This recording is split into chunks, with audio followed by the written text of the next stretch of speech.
नमस्कार, यो हो न्यूज 24 टेलिभिजन न्यूज 8 मा स्वागत छ।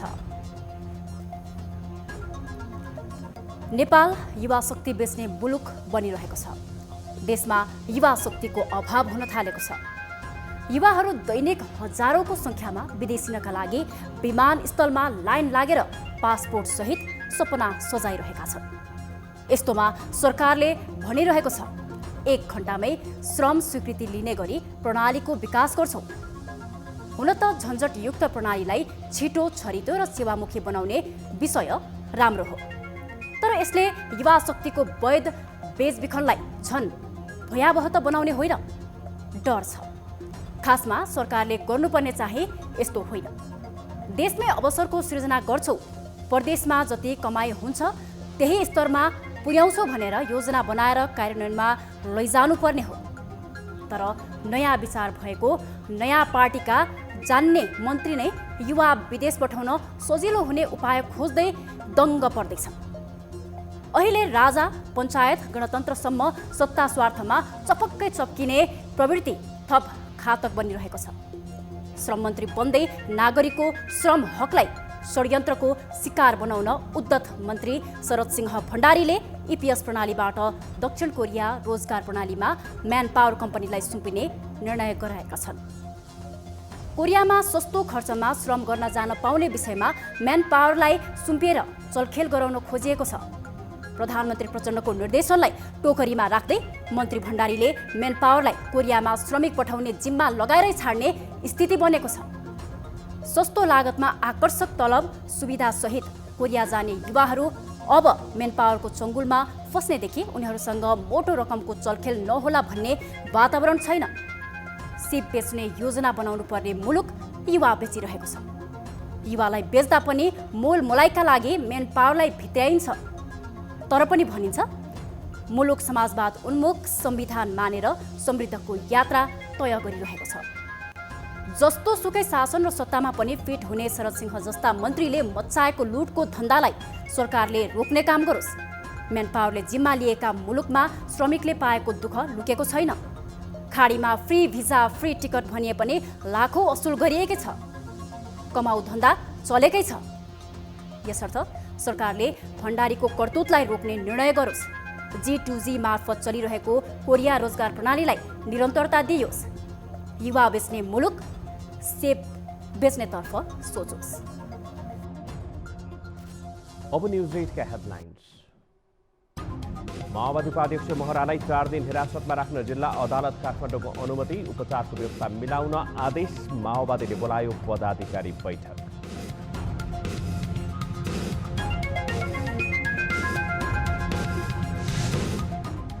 माओवादी युद्धदेखि सभामुख यात्रासम्म चर्चामा रहेका कृष्णबहादुर महरा दोस्रो पटक हिरासतमा। 5 शक्तिशाली मन्त्रालयको जिम्मेवारी सम्हाले पनि रोकिएन अपराधको आरोप, महराको राजनैतिक जीवनमै गम्भीर धक्का।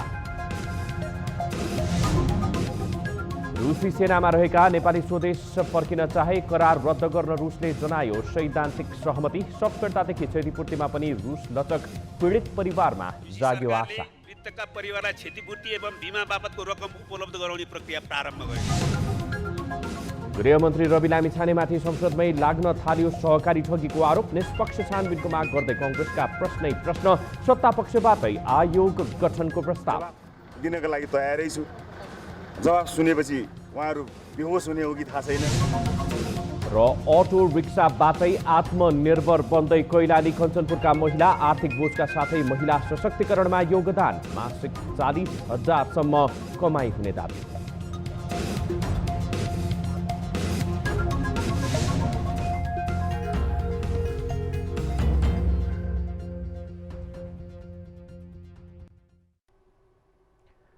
हामी निरन्तर न्युजमा छौँ। पूर्व सभामुख समेत रहेका माओवादी उपाध्यक्ष कृष्णबहादुर महरा पक्राउ परेपछि माओवादी केन्द्रले पदाधिकारी बैठक आह्वान गरेको छ। माओवादीका बलशाली नेता दोस्रो पटक पक्राउ परेपछि सरकारको कदमलाई चासोका साथ हेरिएको छ। सुन तस्करी प्रकरणमा पक्राउ परेका महरालाई टालटुले बयानमै विदा गरेको केन्द्रीय अनुसन्धान ब्युरोलाई गृहमन्त्री रवि लामिछानेले सहज बनाइदिएका थिए। सुन तस्करी छानबिन अनुसन्धानको प्रतिवेदन कार्यान्वयनका क्रममा महरालाई समेत पक्राउ गर्न निर्देशन दिएपछि सक्रिय बनेको सिआइबीले 3 दिनपछि महरालाई पक्रन सफल भयो। कसरी पक्राउ परे त पूर्व सभामुख महरा? एक रिपोर्ट। शुक्रबार सुन तस्करी जाँचबुझ आयोगको प्रतिवेदन प्रधानमन्त्रीलाई बुझाउँदै कार्यान्वयनका लागि गृहमन्त्री रवि लामिछानेले प्रधानमन्त्रीसँग परामर्श गरे। लगत्तै प्रधानमन्त्रीको स्वीकृतिमा प्रतिवेदनमा उल्लेखित सुझावलाई कार्यान्वयन गरिने भन्दै कृष्णबहादुर महरा पनि पक्राउ पर्ने सङ्केत रविले गरेका थिए। प्रधानमन्त्रीको साथ पाउने अपेक्षा गरेका महरा प्रधानमन्त्रीबाट पनि साथ नपाइने बुझेपछि छुटुक्क काठमाडौँबाट बाहिरिए। महरा भागेको सुइँको पाएपछि उनलाई पक्राउ गर्ने जिम्मा पाएको प्रहरीको केन्द्रीय अनुसन्धान ब्युरोले उनलाई पछ्याउन थाल्यो। प्रहरीले सबै सीमा नाकामा कडाई गर्यो। देशभरका सीमा नाकामा आइतबार दिउँसोबाटै प्रहरी परिचालन गरियो। रोल्पा जान लागेको बताइएका महरा वास्तवमा रोल्पा नभएर भैरहवा हुँदै भारततर्फ भाग्ने सुरमा रहेका थिए। सोमबार प्रहरीले पक्राउ गर्ने पूर्व सूचना पाउँदा महरा माओवादी नेता ओकिल मुसलमानको घरमा खाना खाने तयारी गर्दै थिए। प्रहरीले आफूमाथि निगरानी बढाएको सुइँको महराले पाइसकेका थिए। त्यसैले पनि उनलाई कुनै पनि हालतमा सीमा नाका काट्न नदिने पूर्व तयारीका साथ प्रहरी तैनाथ अवस्थामा रहेको थियो। पस्किएको खाना छोडेर गाडी हुइक्याउँदै अलीगढवा नाकातर्फ लागेका महरालाई प्रहरीले रोक्ने प्रयास गर्यो। उनी सवार गाडी पक्राउ गर्नका लागि ब्यारियर तेर्स्याएर बसेका प्रहरीलाई समेत छलेर भाग्न खोजे पनि अन्ततः महराले हार खाए। घेरा हालेर प्रहरीले रोकेपछि उनी उम्किन पाएनन्। अन्ततः सोमबार बिहान कपिलवस्तुबाट पक्राउ गरेर सिआइबीले महरालाई काठमाडौँ ल्यायो। सोमबार नै काठमाडौँ जिल्ला अदालतबाट 4 दिन हिरासतमा राखेर अनुसन्धान गर्ने अनुमति सिआइबीले पाएको छ। तर अचम्म के भने जिल्ला अदालतले तोकेको अवधिभर उनी प्रहरी हिरासतमा नभई अस्पतालमा बस्न पाउने भएका छन्। महराको स्वास्थ्य अवस्थाका कारण उनलाई अस्पतालमा राख्नका लागि अदालतले आदेश नै दिएको छ। यस्तोमा उनी विरुद्धको अनुसन्धानमा प्रहरीलाई बाधा पुग्ने देखिएको छ। न्युज 24 टेलिभिजनका लागि क्यामेरामा प्रभात थापाका साथमा टिभी जर्नलिस्ट सुजन चालिसे, काठमाडौँ। नेकपा माओवादी केन्द्रका उपाध्यक्ष समेत रहेका कृष्णबहादुर महरा राजनैतिक जीवनको समाप्तितर्फ लम्किन थालेका छन्। बलात्कार आरोपपछि हिरासत यात्रा तय गरेका महरा सुन तस्करी प्रकरणमा पुनः हिरासत गएसँगै उनको राजनैतिक जीवन अब लयमा फर्किएला त के छन् सम्भावना? एक रिपोर्ट। माओवादीको 10 वर्षीय युद्धको क्रममा चर्चित नाम थियो महरा सर। माओवादीभित्र कृष्णबहादुर महरालाई महरा सर भनेर सम्बोधन गरिन्थ्यो। महरा सर निकै प्रतिष्ठित र राजनीतिक इमान भएका नेता मानिन्थे। पार्टी अध्यक्ष प्रचण्डले पनि औधी विश्वास गर्ने भएकाले शान्ति वार्तादेखि विभिन्न मोर्चामा महराको संलग्नता अग्र मोर्चामै हुन्थ्यो। रोल्पाको गाउँमा जन्मिएका महरा शिक्षण हुँदै माओवादी राजनीतिमा छिरेपछि कहिल्यै पछि फर्किनु परेन। तत्कालीन समयमा महराले चिनियासँग करोडौं रकम नेपालमा सांसद किन्न भन्दै मागेको अडियो नै सार्वजनिक भए पनि त्यसलाई सामसुम पारियो। माओवादीको सत्ता र बल रापतापमै थियो। त्यो छानबिनको विषय समेत बन्न सकेन। यति मात्र नभई महरा पटक पटक सत्तामा पुगे, विभिन्न मन्त्रालय चाहरे। त्यसपछि तत्कालीन नेकपाका समय महरा सभामुख बने। प्रतिनिधि सभाको सभामुख बनेपछि महराको राजनीतिक उडानले गति लिने क्रम थप बढ्यो। त्यही बीचमा महरामाथि संसद सचिवालयमा कार्यरत महिलाले बलात्कार आरोप लगाइन्।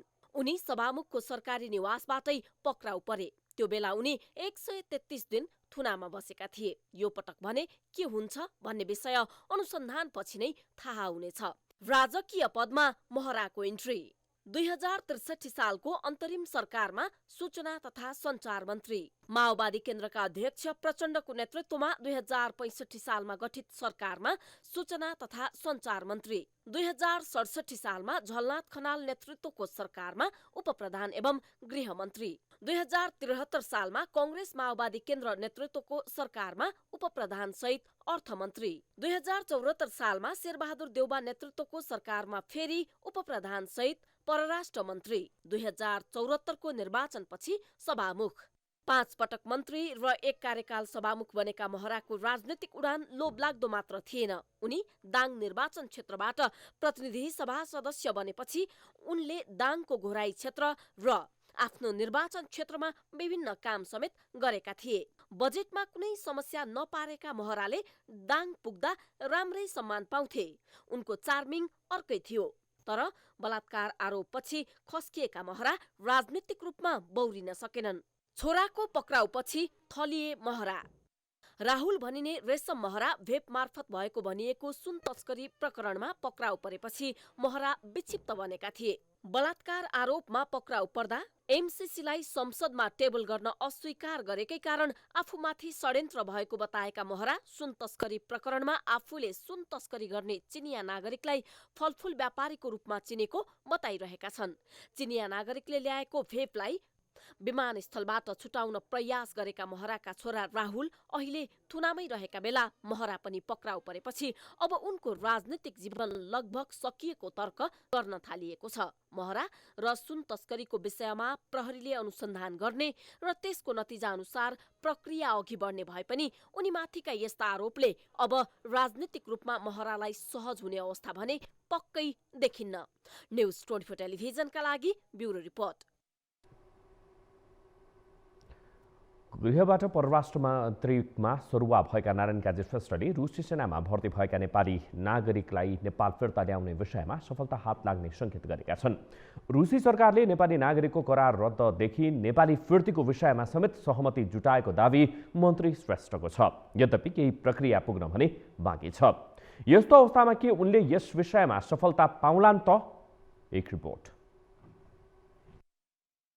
यसअघि उपप्रधानसहित गृहमन्त्रीको जिम्मेवारी सम्हालेका नारायण काजी श्रेष्ठले त्यहाँ पनि विभिन्न फाइल खोलेर हलचल मचाए। कार्यवाही प्रक्रियालाई तीव्रता दिएका उनले प्रधानमन्त्री प्रचण्डको निर्देशनमा निर्धक्क काम गरेपछि गठबन्धन बाधक बनेको समेत बताइयो। तर नयाँ सत्ता समीकरणसँग उनी अहिले गृहबाट परराष्ट्रमा सरुवा भएका छन्। उनले परराष्ट्र मन्त्रीको पदभार ग्रहणकै समय रुसी परराष्ट्र मन्त्रीसँग टेलिफोन संवाद गर्दै सम्बन्ध विस्तारको विषय अघि बढाए। परराष्ट्र मन्त्रालयको जिम्मेवारी सम्हालेपछि रुसी परराष्ट्र मन्त्रीसँग टेलिफोन सम्पर्क गरेको उनको दावी छ। परराष्ट्र मन्त्रालयको नेतृत्वको जिम्मेवारी सम्हालेपछि रुसका विदेश मन्त्रीसँग टेलिफोन वार्ता गर्ने र रुसका तर्फबाट नेपालका महामहिम राजदूतसँग भेटवार्ता गरी नेपालीहरूलाई रुसी सेनामा भर्ता नलिन जससँग सम्झौता गरिएको छ सम्झौता खारेज गर्न, नेपाल पठाउन, सब नेपाल पठाएर यहाँकै रीतिरिवाज अनुसार सद्गत गर्ने अवसर दिन, क्षतिपूर्ति दिन लगायतका अघि भनेका मुद्दाहरूमा जोडदार रूपमा अनुरोध गर्ने काम गरेको छु। रुसी सरकारसँगको सम्पर्क बढाएका मन्त्री श्रेष्ठले नेपालीलाई दिएको भर्ना अवैध रहेको दावी गर्दै सेनामा रहेका नेपालीको करार रद्द, नेपाल फिर्ता, मृतकको शव फिर्ता, क्षतिपूर्ति लगायतको विषयमा पहल गरेपछि रुसी पक्ष सकारात्मक बनेको उनको दावी छ। रुसी सरकारले मृतकका परिवारलाई क्षतिपूर्ति एवं बिमा बापतको रकम उपलब्ध गराउने प्रक्रिया प्रारम्भ गरेको छ। उपयुक्त बैंकिङ माध्यम निर्धारण गर्न क्षतिपूर्तिको रकम एवं बिमा रकम नेपाली राजदूतावासको खातामा जम्मा गरी कन्सुलर सेवा विभाग मार्फत पीडित परिवारलाई उपलब्ध हुनेछ। रुसी सेनामा रहँदा युक्रेनी सेनाको कब्जामा परेकाको रिहाईबारे समेत पहल भइरहेको उनको दावी छ। युक्रेनमा बन्दी बनाइएका नेपालीलाई युक्रेन आफैले सार्वजनिक गर्दै युद्धमा सहभागी नहुनु समेत अपिल गरेको छ। यस्तोमा सरकारले रिहाईको पहल गरिरहेको मन्त्री श्रेष्ठले दावी गरेका हुन्। बर्लिन स्थित नेपाली राजदूतले बर्लिन स्थित युक्रेनी राजदूतसँग युक्रेनी सेनाले बन्दी भएका रुसी सेनामा कार्यरत नेपाली नागरिकको रिहाईको विषयमा कुराकानी गर्नुभएको छ। एनपी साउदलाई नजुरेको अवसर। यसअघि माओवादी कङ्ग्रेस सहितको गठबन्धनमा परराष्ट्र मन्त्री रहेका एनपी साउदले रुसी सेनामा कार्यरत नेपालीको उद्धार, रिहाई र शव नेपाल फिर्ताको पहल गरे पनि त्यसले सफलता हात पार्न सकेन। युक्रेनमा बन्दी बनाइएकाहरू पनि रिहा हुने सकारात्मक सन्देश फेला पार्न सकिएन। तर साउद पश्चात परराष्ट्र मन्त्रीको जिम्मेवारी सम्हाल्न आइपुगेका नारायण काजी श्रेष्ठले भने रुसी विदेश मन्त्रीसँग टेलिफोन संवाद गरे। कम्युनिस्ट विचारधारा बोक्ने श्रेष्ठले रुसी पक्षलाई विचारधारामा समानता भएकै कारण सहज पहुँच विस्तार गरेको र रुसी पक्षले पनि यसमा सदा सह्यता देखाएको बुझिएको छ। अझ यो विषयमा चीनले समेत सहयोग गरेको र टेलिफोन संवादमा सहकार्य गरिदिएको कतिपयको आशंका छ। यसको स्वतन्त्र पुष्टि हुने आधार नदेखिए पनि नेपालमा वामपन्थीहरू मिल्दैछन् भन्ने विषयलाई लिएर नै रुसी पक्षसँगको सम्पर्क सहज बनेको र टेलिफोन संवादपछि रुसी पक्ष सकारात्मक बनेको बताइन्छ। तर यो अवसर एनपी साउदलाई भने जुरेन। उनी प्रजातान्त्रिक विचारधाराको वकालत गर्ने नेता भएकोले पनि रुसी पक्षले खास महत्त्व नदिएको बताइन्छ। रुस सेनाबाट फर्किएलान् नेपाली।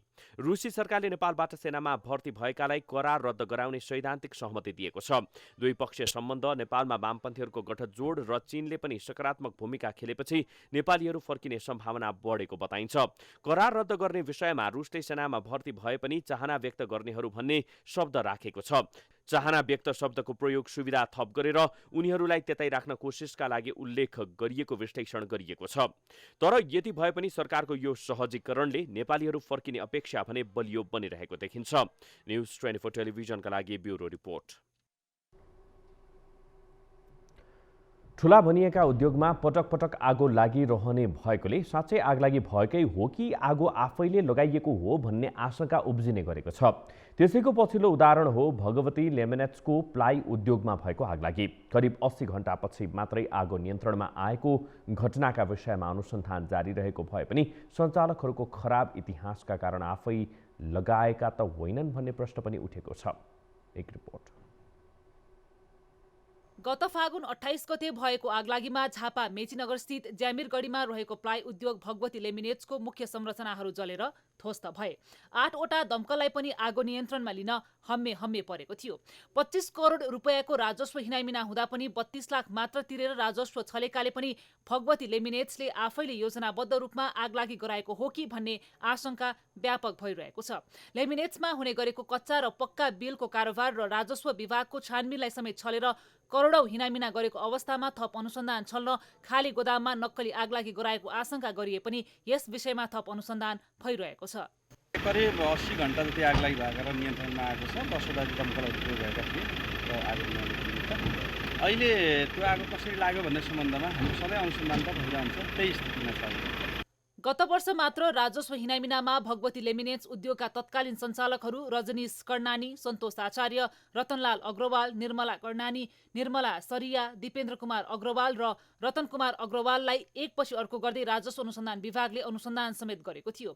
लामो समयसम्म अनुसन्धान गर्नुपर्ने फाइलहरू अनुसन्धान नभई रोकिएपछि तत्कालीन समयमा राजस्व अनुसन्धान विभागको नीतिमाथि समेत प्रश्न उठेको थियो। यी सबै प्रकरणका कारण पनि लेमिनेट्सका मुख्य सञ्चालक रजनीश कर्णानीकै योजनामा आगलागी गराएको आशंका भइरहेको हो। हुन त उद्योगले सम्पूर्ण विवरण भने इन्सुरेन्स कम्पनीलाई उपलब्ध गराएको छैन। इन्सुरेन्स बापत समेत करोडौं आउने भए पनि शिखर इन्सुरेन्स कम्पनी लिमिटेडले पनि आगो लागेको हो वा लगाइएको हो भन्ने विषयमा विस्तृत अध्ययन गरिरहेको छ। उहाँले त हामीलाई अहिले क्लेम दिनु नै भएको छैन। उहाँ त्यही राखिङ फर द्याट अमाउन्ट। त्यो भ्यालुएटरहरू त्यतिकै निकल्दैन नि, हेरेर त थाहा हुँदैन। त्यो एस्टिमेटहरू गर्नुपर्छ, सबै गर्नुपर्छ। हाम्रो भ्यालुएटरले पनि हेर्छ। Then only it will be known. न त थाहा हुँदैन। लस भएको हो, आगो लगाएको, आगो लागेको, बिल्डिङ लस छ, मेसिन लस छ, देखिको पार्ट छ। त्यस्तो उहाँले डकुमेन्ट प्रोसेस गरेपछि देन ओन्ली अलिकति समय लाग्छ अनि थाहा हुन्छ। नेप्लाई ब्रान्डलाई आक्रमक विस्तार गरेको भगवती लेमिनेट्सले उत्पादन गरेको ए, बी र सी ग्रेडका प्लाइवुड मध्ये ए ग्रेडको प्लाइवुड बिक्री गर्दा समेत भ्याट छल्नकै लागि सी ग्रेडको बिक्री गरेको भनी बिल जारी गर्ने गरेको पाइएको थियो। त्यस्तै कच्चा बिल अर्थात् नर्मल बिल र पक्का बिल अर्थात् भ्याट बिल गर्ने कार्यालय समेत छुट्टा छुट्टै राखी कारोबार गर्दै आएको आरोप पनि भगवती लेमिनेट्समाथि छ। केही वर्ष अघि सुनसरीको दुहावी स्थित पशुपति बिस्कुट उद्योगमा आगलागी भएपछि बिमा दावी गर्न आफैले आगो लगाएको धेरैको अनुमान छ। त्यति बेला पनि सीजी ग्रुपले हतार करोडौंको बिमा दावी गरे पनि आगो लाग्नुको कारण भने पत्ता लागेको छैन। चौधरी ग्रुपकै उद्योगमा पटक पटक आगो लागिरहने भएकाले साँच्चीकै आगलागी भएकै हो कि आगो आफैले लगाइएको हो भन्ने आशंका उब्जने गरेको छ। लगानी अनुसार आम्दानी नभएपछि लगानीकर्ताहरूले आफ्नै योजनामा घटना घटाएका यस्ता उदाहरण थुप्रै छन्। त्यसैले भगवती लेमिनेट्समा भएको आगलागीमा पनि शंकाको सुविधा रहेको हो। न्युज 24 टेलिभिजनका लागि झापाबाट टिभी जर्नलिस्ट युवराज आचार्यको सहयोगमा एलिसा अरियाल, काठमाडौँ। हामी निरन्तर न्युजमा छौं। उपप्रधान एवं गृहमन्त्री बनेका राष्ट्रिय स्वतन्त्र पार्टीका सभापति रवि लामिछानेमाथि सहकारी ठगी प्रकरणको अनुसन्धान हुनुपर्ने माग संसदमा जबरजस्त उठेको छ। रविलाई गृहमन्त्री अस्वीकार गर्ने भन्दै संसद अवरुद्ध नै पारेको कांग्रेसले उनीमाथि निष्पक्ष छानबिन नहुने भन्दै संसद थर्काएको छ। यस्तो अवस्थामा के रविमाथिको आरोपको निष्पक्ष छानबिन होला? रविले संसदमै दिने भनेको स्पष्टीकरणले अवस्था सहज बन्न सक्ला? एक रिपोर्ट। राष्ट्रिय स्वतन्त्र पार्टीका सभापति समेत रहेका उपप्रधान एवं गृहमन्त्री रवि लामिछानेमाथि सहकारी ठगीको विषय उठिरहेको छ।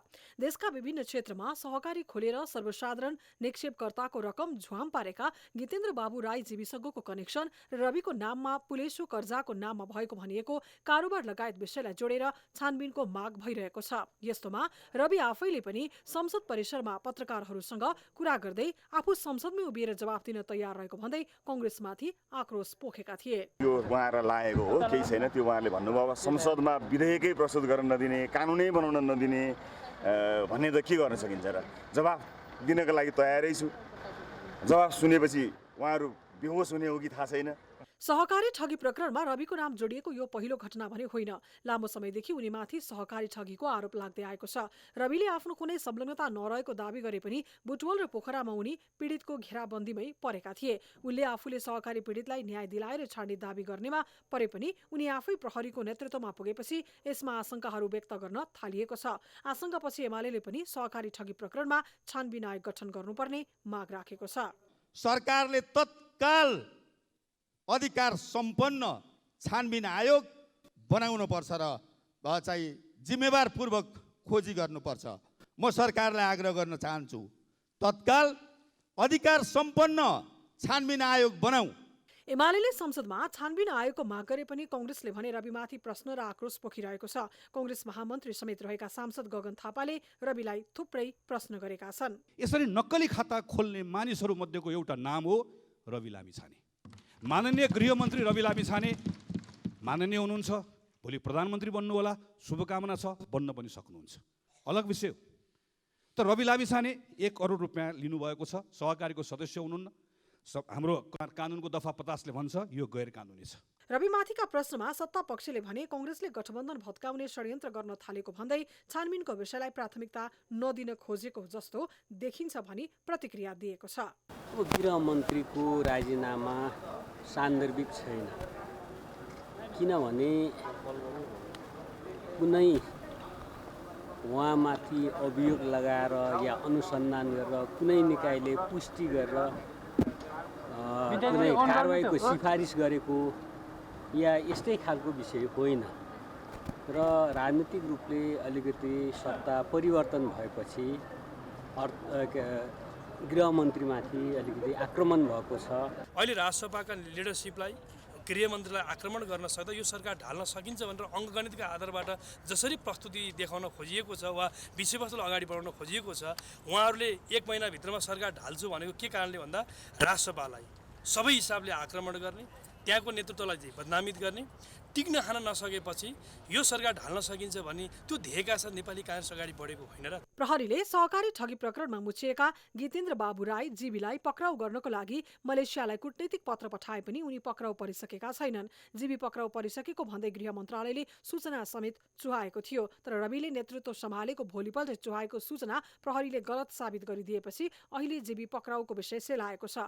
तर देशभरका लाखौं पीडितको बचत हिनामिना गरेर भागे पनि उनलाई नेपाल झिकाउने काम हुन नसक्नु र रविमाथिका प्रश्न उठिरहनुले समेत आशंका भनी उब्जाएको छ। गृहमा पुगेपछि आएको प्रतिवेदनले नै वाहवाही पाएको बेला जीबी राई पक्राउ प्रकरण जति ढिलो हुन्छ त्यति नै समस्या सृजना हुने भन्दै उनको पक्राउलाई केन्द्रमा राखिएको छ। अझ जीबी पक्राउ परे पनि निष्पक्ष छानबिन नहुने भन्दै सार्वजनिक भएका आशंकालाई सरकारले कसरी पार लगाउला, यो सर्वाधिक चासोको विषय बन्नेछ। न्युज 24 टेलिभिजनका लागि राजनीतिक ब्युरो। घरायसी धन्दामै समय व्यतीत गर्ने महिलाहरू विद्युतीय रिक्सा, अटो चलाएरै स्वरोजगार बन्दै गएका छन्। अटोले महिलालाई भान्साबाट आम्दानी र आत्मनिर्भरताको बाटोमा लगेको छ। कैलालीमा झण्डै 1000 बढी महिलाहरू अटो रिक्सा चलाएर स्वरोजगार बनेका छन्। विद्युतीय रिक्सा चलाएर दैनिक राम्रो आम्दानी गर्न थालेपछि परनिर्भरता त हटेको छ नै, समाजले उनीहरूलाई हेर्ने दृष्टिकोण नै फेरिएको छ। एक रिपोर्ट। सुदूरपश्चिमका कैलाली र कञ्चनपुर जिल्लाका अधिकांश क्षेत्रमा अटो रिक्सा चालक प्राय महिलाहरू छन्। मानिसहरूको बढी चाप हुने सुदूरपश्चिमको अस्थायी राजधानी धनगढीमा स्वरोजगारको लागि डेरा लिएर बस्ने महिलाहरू मध्ये अधिकांशले अटो रिक्सा चलाएरै जीविकोपार्जन गर्दै आएका छन्। मलाई 2 वर्ष जति भयो। अब महिनाभरि त पैसा महिनाभरि भइहाल्छ 20-25 हजार। मैले चाहिँ पहिला भैँसी पालेको थिएँ अनि दुध लगाएको थिएँ बजारमा, त्यहाँबाट पनि राम्रो भएको थियो। अनि सब दिदी बहिनीहरूलाई देखेँ अटो चलाउन, अनि अटो हालेँ, अहिले धेरै राम्रो भएको छ। घरमै खेती किसानी गर्दै आएकी धनगढीकी सरिता चौधरी 4 वर्ष यता विद्युतीय रिक्सा चलाउँदै आएकी छन्। उनका श्रीमान दैनिक ज्यालादारीमा काम गर्छन्। श्रीमान एक्लैको कमाइले उनको परिवारलाई घर धान्न मुस्किल पर्ने र त्यसमा पनि ज्याला समयमा नपाउने भएकोले झनै घर खर्च चलाउन समस्या थियो। तर सरिताले 4 वर्षदेखि अटो रिक्सा चलाएर मासिक 30 देखि 35 हजारसम्म कमाउन थालेपछि उनको परिवारलाई निकै सहज भएको छ। मेरो श्रीमानले त्यो राजमिस्त्री घर बनाउने काम, कहिले ठेक्का लिन्छ, कहिले लेबरी काम गर्छ। पहिलामा गाउँमा खेती किसानी काम गर्थे, अब अटो चलाउँछु, छोराछोरीलाई यसैमा गर्छु। अब त्यही हुन्छ 30-35 हजार। सरिता जस्तै राधाको जीवनी पनि फेरिएको छ। रिक्साले महिलालाई आत्मनिर्भर त बनाएको छ नै, परिवारको आम्दानीमा समेत सकारात्मक प्रभाव पारेको छ।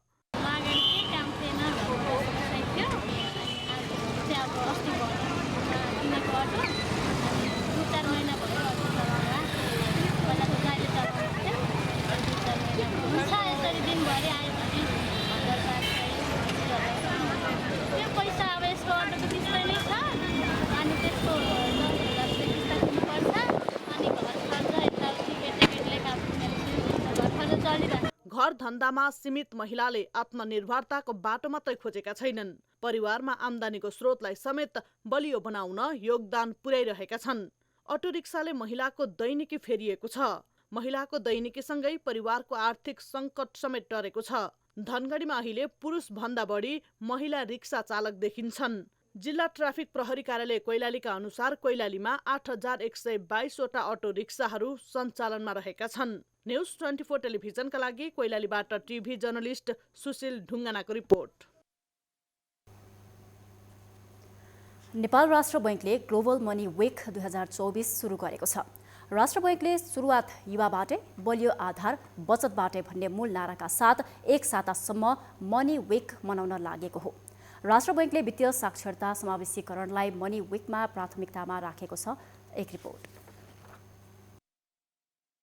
सोमबार नेपाल राष्ट्र बैंकद्वारा आयोजित ग्लोबल मनी विक 2024 को उद्घाटन गर्दै गभर्नर महाप्रसाद अधिकारीले राज्यको सबै तहसम्म वित्तीय साक्षरता र वित्तीय पहुँच विस्तार गर्न राष्ट्र बैंकले प्राथमिकता दिएको बताए। गभर्नर अधिकारीले वित्तीय साक्षरताबाट वित्तीय समावेशीकरणको लक्ष्य हासिल हुन सक्ने बताएका छन्। राष्ट्र बैंकले ग्लोबल मनी 2024 अन्तर्गत काठमाडौँ उपत्यकाका 7 वटा विद्यालयका 500 भन्दा बढी विद्यार्थीहरूलाई सहभागिता गराएर वित्तीय साक्षरताको प्रशिक्षण सञ्चालन गरेको छ। वित्तीय पहुँच र साक्षरता दुवैको विस्तार लक्षित वर्गसम्म पुर्याउन सके मात्र वित्तीय पहुँचमा सबै तहका जनताको सहभागिता हुने नेपाल ब्याङ्कर्स एसोसिएसनका अध्यक्ष सुनिल केसीको भनाइ छ। नेपालको ब्याङ्किङमा खास केही समस्या छैन होइन, र केही समस्या हुने हो भने तपाईँहरूले सुरु चाहिँ थाहा पाइहाल्नुहुन्छ, किनभने त्यो लेभलको ट्रान्सपरेन्सी। त्यसकारण चाहिँ वन्स अगेन एकदमै ढुक्क भएर कन्फिडेन्ट भएर ब्याङ्किङमा राख्दा हुन्छ। जति पनि पैसा हामी दिन सक्छौँ त्यो खालको अवस्थामा छ। So no need to worry. Nepal राष्ट्र बैंकले साताभर बीमा समिति, नेपाल धितोपत्र बोर्ड, सहकारी विभाग र नेशनल ब्याङ्किङ इन्स्टिच्युट लिमिटेडको संयुक्त सहभागितामा काठमाडौँ उपत्यकामा वित्तीय चेतनामूलक प्रस्तुतिहरू समावेश गरी सहकारी संस्थाका सदस्य, शेयर लगानीकर्ता, बीमक व्यक्ति र कलेज स्तरका विद्यार्थी लगायतलाई समेटेर वित्तीय चेतनामूलक कार्यक्रम आयोजना गर्नेछ।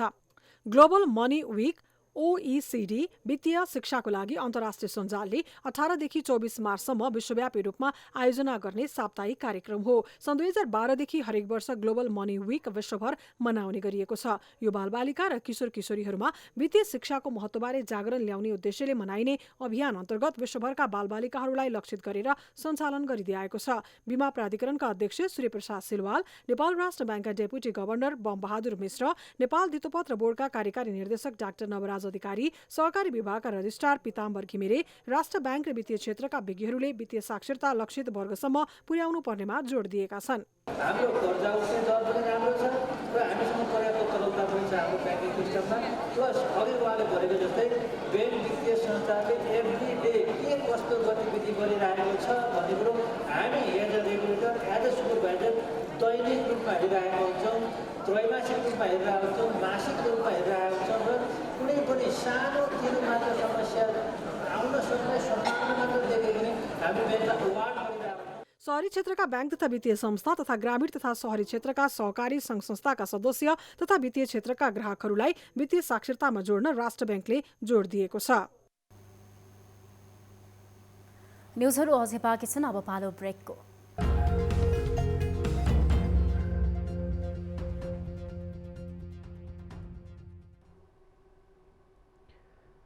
हामी निरन्तर न्युजमा छौँ। अब टप 50। सुन तस्करी प्रकरणमा संलग्न आरोपमा माओवादी केन्द्रका उपाध्यक्ष कृष्ण बहादुर महरालाई पक्राउ गरिएको छ। सुन तस्करी जाँचबुझ आएको प्रतिवेदनले उनीमाथि अनुसन्धान गर्न सिफारिस गरेपछि पक्राउ गरिएको हो। उनलाई 4 दिन हिरासतमा राख्न अदालतले अनुमति दिएको छ। सुन तस्करी छानबिनका लागि पक्राउ परेका पूर्व उपराष्ट्रपति नन्दबहादुर पुनका सल्लाहकार जीवन गुरुङ धरौटीमा छुटेका छन्। उनलाई जिल्ला अदालत काठमाडौँले 15 लाख रुपैयाँ धरौटीमा छाड्न आदेश दिएको हो। सुन तस्करीको अनुसन्धानका क्रममा सिआइबीले जीवन चलाउने सहित 3 जनालाई पक्राउ गरेर छाडेको खुलासा भएको छ। अछामका जीवन चलाउनेसँगै रामकृष्ण थापा र भारतीय नागरिक नन्दकुमार पाण्डुराम मर्गलेलाई छाडेको खुलेको हो। सिआइबीले पूर्व न्यायाधीश दिल्लीराज आचार्यको नेतृत्वमा गठित उच्च स्तरीय आयोगलाई छानबिनमा असहयोग गरेको आरोप लागेको छ। सिआइबीले राजस्व अनुसन्धान विभागका पूर्व महानिर्देशक झलकराम अधिकारीको डिजिटल फोरेन्सिक ल्याबको रिपोर्ट नै नदिएको बताइएको छ। नक्कली भुटानी शरणार्थी प्रकरणमा पूर्वपक्षका लागि थुनामा रहेका निलम्बित सचिव टेकनारायण पाण्डेको बन्दी प्रत्यक्षीकरणको रिटलाई लगाउमा राख्न आदेश भएको छ। सर्वोच्चको समिति इजलासले लगाउमा राखी पेश गर्न आदेश दिएको हो। प्रधानमन्त्री प्रचण्डले खाद्य प्रणाली रूपान्तरणका कार्यक्रम प्राथमिकताका साथ कार्यान्वयनमा लैजान निर्देशन दिएका छन्। प्रधानमन्त्री कार्यालयमा सोमबार बसेको खाद्य प्रणाली प्रतिबद्धता समीक्षा सम्बन्धी उच्च स्तरीय बैठकमा उनले यस्तो निर्देशन दिएका हुन्।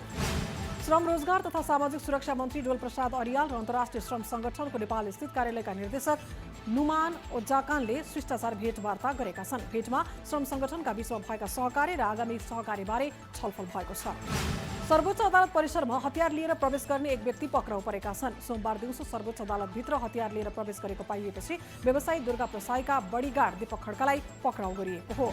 परराष्ट्र मन्त्री नारायण काजी श्रेष्ठले कूटनीतिक आचार संहिता पालनाका लागि कडा कदम चाल्ने बताएका छन्। सोमबार प्रतिनिधि सभाको बैठकमा बोल्दै परराष्ट्र मन्त्री श्रेष्ठले यस्तो बताएका हुन्। रुसले आफ्नो सेनामा भर्ना भएका नेपालीहरूलाई करार रद्द गर्न सैद्धान्तिक सहमति दिएको छ। उपप्रधान तथा परराष्ट्र मन्त्री नारायण काजी श्रेष्ठले यस्तो जानकारी दिएका हुन्। यद्यपि यसको मोडालिटी तय हुन भने बाँकी रहेको छ। प्रमुख प्रतिपक्षी नेपाली कांग्रेसले उपप्रधानमन्त्री तथा गृहमन्त्री रवि लामिछाने जोडिएको सहकारीमा भएको अनियमितताबारे निष्पक्ष छानबिनको माग गरेको छ। अनुसन्धान प्रभावित हुने डर भएकाले कांग्रेसले प्रधानमन्त्रीको जवाब समेत मागेको छ। नेपाली कांग्रेसका महामन्त्री गगन थापाले सहकारी ठगी प्रकरणमाथिको अनुसन्धान अगाडि बढाउन सरकारलाई आग्रह गरेका छन्। रवि लामिछानेप्रति लक्षित गर्दै गगनले आफै ठगीमा मुछिएका व्यक्तिले अनुसन्धान निष्पक्ष नगर्ने समेत बताए। नेपाल विद्यार्थी संघ पशुपति क्याम्पस इकाइ समितिले गृहमन्त्री रवि लामिछानेको पुतला दहन गरेको छ। यो सरकार सहकारी ठगहरूको गठबन्धन भन्दै नाराबाजी गरेको नेवी संघले उपप्रधानमन्त्री तथा गृहमन्त्री रवि लामिछानेको राजीनामा माग गरेको छ। अन्तर्राष्ट्रिय सौर्य गठबन्धन आइएसए को स्थापनासँग सम्बन्धित सम्झौता प्रतिनिधि सभामा पेश भएको छ। सोमबार प्रतिनिधि सभाको बैठकमा ऊर्जा मन्त्री शक्ति बस्नेतले सम्झौता पेश गरेका हुन्। प्रतिनिधि सभाको शिक्षा स्वास्थ्य तथा सूचना प्रविधि समितिको निर्वाचन 7 चैतमा हुने भएको छ। यसअघि समितिको सभापति रहेका भानुभक्त जोशी फागुन 23 मा मन्त्री नियुक्त भएपछि नयाँ सभापति चयन गर्न लागि हो। लोकसभाका सांसद रामप्रकाश चौधरीले काठमाडौँमा विरोध प्रदर्शनका लागि स्पिकर्स कर्नर तोक्न सरकारलाई आग्रह गरेका छन्। प्रतिनिधि सभाको बैठकमा बोल्दै उनले नेपालमा अभिव्यक्ति स्वतन्त्रता कुण्ठित हुँदै आएको समेत बताए। एमाले सांसद ऋषिकेश पोखरेलले सरकारले सहकारी आन्दोलनको संरक्षण गर्नुपर्ने बताएका छन्। सहकारीको रकम अपचलन भएको भनी उठेका विषयहरूको कारण खोजी गर्न सरकारले अधिकार सम्पन्न आयोग बनाएर अनुसन्धान गर्नुपर्ने उनको राय छ। कांग्रेस सांसद पुष्प बहादुर शाहले श्याम गेवालीलाई सिआइबी प्रमुख बनाउनु शंकास्पद रहेको बताएका छन्। सुन तस्करमा संलग्न भनिएका व्यक्तिसँग गेवालीका बीचमा 2 करोड लेनदेनको अडियो सार्वजनिक भएको थाहा हुँदाहुँदै उनलाई प्रमुख बनाउनु शंकास्पद भएको उनको भनाइ छ। मधेसका मुख्यमन्त्री सरोज कुमार यादवले मन्त्री परिषद पुनर्गठन गरेका छन्। नेपाली कांग्रेसबाट मन्त्री बनेकाहरूलाई बर्खास्त गरेर उनले एमाले नेतालाई सरकारमा सहभागी गराएका छन्। ऊर्जा सिंचाई तथा जलस्रोत मन्त्री शक्तिबहादुर बस्नेतले वर्षातको पानी सङ्कलन र व्यवस्थापन गरी दिगो विकासको लक्ष्य हासिल गर्न प्रयास गरिने बताएका छन्। वर्षातको पानी सङ्कलन र व्यवस्थापन विषयक क्षेत्रीय अन्तर्राष्ट्रिय सम्मेलनलाई सम्बोधन गर्दै उनले यस्तो बताएका हुन्। अर्थमन्त्री वर्षमान पुनले आफूले अर्थ मन्त्रालयको कार्यभार सम्हालेपछि 30 अर्बभन्दा बढी रकम सामाजिक सुरक्षा भत्तामा पठाइसकेको दावी गरेका छन्। नेपाल आर्थिक पत्रकार सङ्घका प्रतिनिधिसँगको भेटका क्रममा उनले यस्तो बताएका हुन्। राजीव गुरुङ दीपक मनाङ्गेले गण्डकी प्रदेश भौतिक पूर्वाधार तथा यातायात व्यवस्था मन्त्रीको शपथ लिएका छन्। नेकपा यस त्यागी र स्वतन्त्र सांसद घोषणा गरेका उनले सरकारमा प्रवेश पाएसँगै सोमबार शपथ ग्रहण गरेका हुन्। राष्ट्रिय सभा अन्तर्गत 2वटा विषयगत समितिका सभापतिहरूले पद तथा गोपनीयताको शपथ लिएका छन्। संघीयता सबलीकरण तथा राष्ट्रिय सरकार समितिका सभापति सोनाम गोल्जेन शेर्पा र विकास आर्थिक मामिला तथा सुशासन समितिकी कमला पन्तले शपथ लिएका हुन्। संसदमा दक्षिण एसियाली क्षेत्रीय सहयोग संगठन सार्कको खोजी भएको छ। बिमस्टेक सम्झौतामाथि भएको छलफलमा सांसदहरूले सार्कलाई सक्रिय बनाउन सरकारको ध्यानाकर्षण गराएका हुन्। माओवादी केन्द्रका सांसद देवेन्द्र पौडेलले शिक्षा, स्वास्थ्य, रोजगार जस्ता क्षेत्रमा साझा प्रतिबद्धताका लागि बिमस्टेक लगायतका साझा संरचनाको आवश्यकता रहेको बताएका छन्। सोमबारको प्रतिनिधि सभाको बैठकमा उनले यस्तो बताएका हुन्। राष्ट्रपाके सांसद सविता गौतमले मुलुकमा जटिल आर्थिक समस्या रहेको बताएकी छन्। विद्यमान सबै प्रकारका समस्या समाधान गर्ने गरी आगामी आर्थिक वर्षको बजेट आउनुपर्ने उनको सुझाव छ। आगामी वैशाख 17 गते हुने उपनिर्वाचनका लागि इलाम 1 मा 20वटा दलले निर्वाचन आयोगमा आवेदन दर्ता गराएका छन्। फागुन 24 गतेदेखि फागुन 30 गतेसम्मका लागि दर्ताको समय दिइएको छ। जनमत पार्टीले प्रदेश 1 को नाम कोशी र प्रदेश 5 को नाम लुम्बिनी अस्वीकार गरेको छ। वीरगञ्जमा चैत 3 र 4 गते बसेको जनमतको केन्द्र समिति बैठकले कोशी र लुम्बिनी प्रदेशको नाम अस्वीकार गर्दै पहिचान सहितको नाम राख्नुपर्ने निर्णय गरेको हो। नेपाली कांग्रेसका नेता अजय बाबु शिवाकोटीले माओवादीका केही नेताले पार्टीका नाममा सुन तस्करीलाई मुख्य धन्दा बनाएका रहेछन् भन्ने उजागर भएको टिप्पणी गरेका छन्। माओवादी उपाध्यक्ष कृष्णबहादुर महरा पक्राउ परेपछि उनले यस्तो टिप्पणी गरेका हुन्। नेकपा एमाले कञ्चनपुरको जिल्ला अधिवेशनमा विवाद सृजना भएको छ। अधिवेशनमा प्रतिनिधिहरूको भावना विपरीत पदाधिकारी घोषणाको तयारी भएपछि पार्टी कार्यालयको निर्वाचन कार्यालयमै तालाबन्दी गरिएको छ। राष्ट्रिय प्रजातन्त्र पार्टीबाट 4 वर्षका लागि निलम्बित 3 नेताले पार्टीको कारबाही नमान्ने घोषणा गरेका छन्। केही दिन अघि राप्रपा कार्य सम्पादन समिति सदस्य डाक्टर ठाकुर मोहन श्रेष्ठमाथि पार्टी कार्यालयभित्रै हातपात भएको थियो। सोही विषयमा 3 जनालाई अनुशासनको कारबाही गर्दै निलम्बन गरिएको थियो। गृह मन्त्रालयका सचिव एकनारायण अर्यालले मुलुकको आन्तरिक सुरक्षा र व्यवस्थालाई सबल र प्रभावकारी बनाउन सके आम नागरिकमा सुरक्षाको अनुभूति हुने बताएका छन्। नेपाल प्रहरी प्रधान कार्यालय निरीक्षणका क्रममा उनले यस्तो बताएका हुन्। नेपालको सार्वजनिक ऋण 23 खर्ब 88 अर्ब रुपैयाँ पुगेको छ। चालु आर्थिक वर्षको 8 महिनासम्म सरकारले 2 खर्ब 18 अर्ब 86 करोड रुपैयाँ ऋण थपेको छ। नेपाली कांग्रेसका सांसद देव प्रसाद तिमल सिन्हाले विदेशबाट पाउडर ल्याएर कमिसन खान सरकारले दूध किसानको भुक्तानी नगरेको आरोप लगाएका छन्। सोमबार प्रतिनिधि सभा बैठकको शून्य समयमा बोल्दै उनले यस्तो आरोप लगाएका हुन्। स्वास्थ्य बीमामा आबद्ध भएका अस्पतालले हप्ताको 1 देखि 3 दिनसम्म अनिवार्य विशेषज्ञ ओपीडी सेवा दिनुपर्ने भएको छ।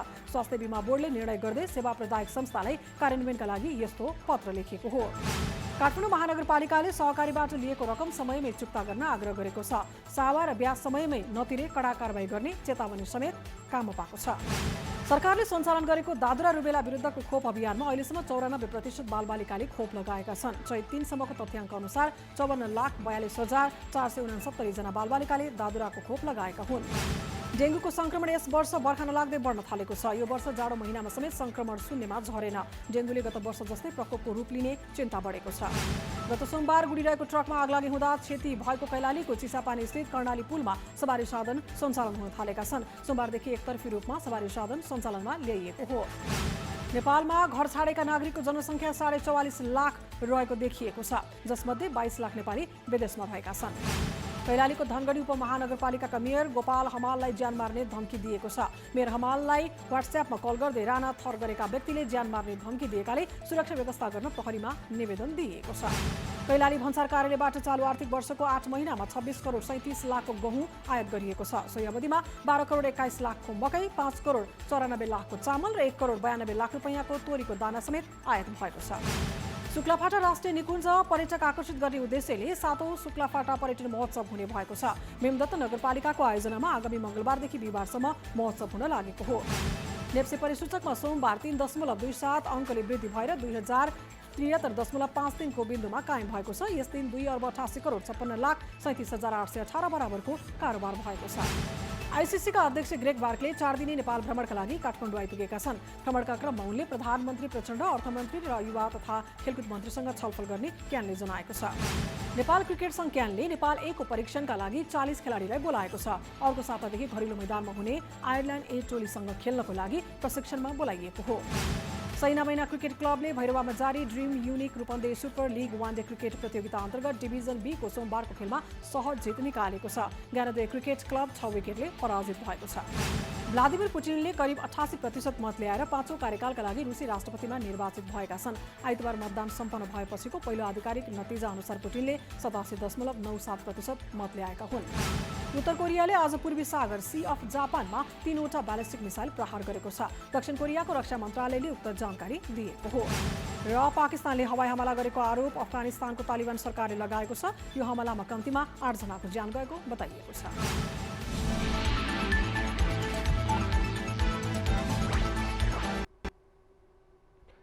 न्युजहरू अझै बाँकी छन्, अब पालो ब्रेकको।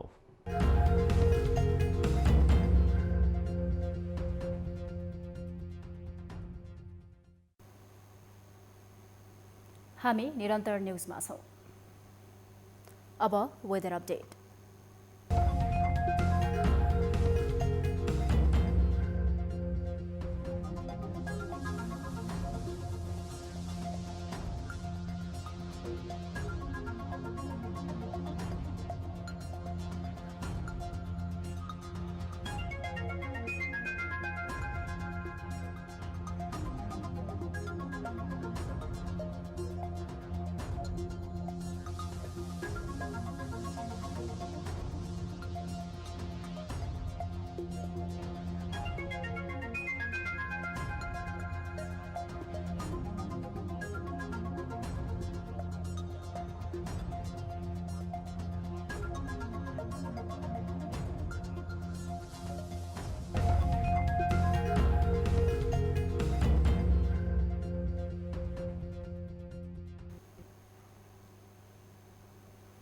अब न्यूज 8 को अन्त्यमा पुनः हेडलाइन्स। माओवादी उपाध्यक्ष महरालाई 4 दिन हिरासतमा राख्न जिल्ला अदालत काठमाडौँको अनुमति, उपचारको व्यवस्था मिलाउन आदेश, माओवादीले बोलायो पदाधिकारी बैठक।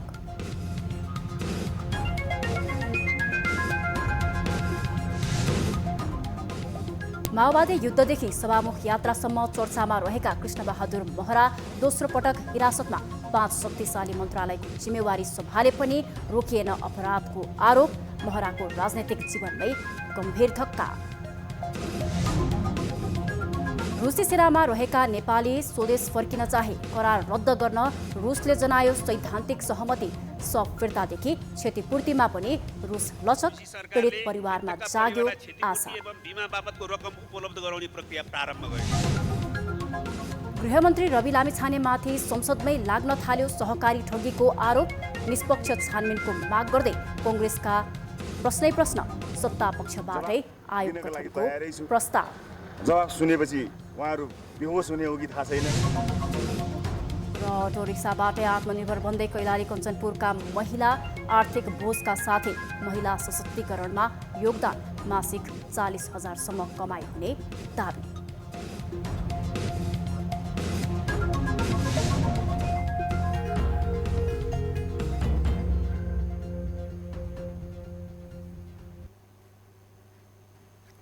न्युज 8 अहिलेलाई यति नै। जाँदै ताली र गालीका लागि हामीले सोधेको प्रश्न, प्रचण्डका लागि आफ्नै निर्वाचन क्षेत्र छाडेका बाबुराम भट्टराईका एक मात्र सांसद महेन्द्र राय यादव सहितलाई माओवादीले आफैमा विलय गराएको छ।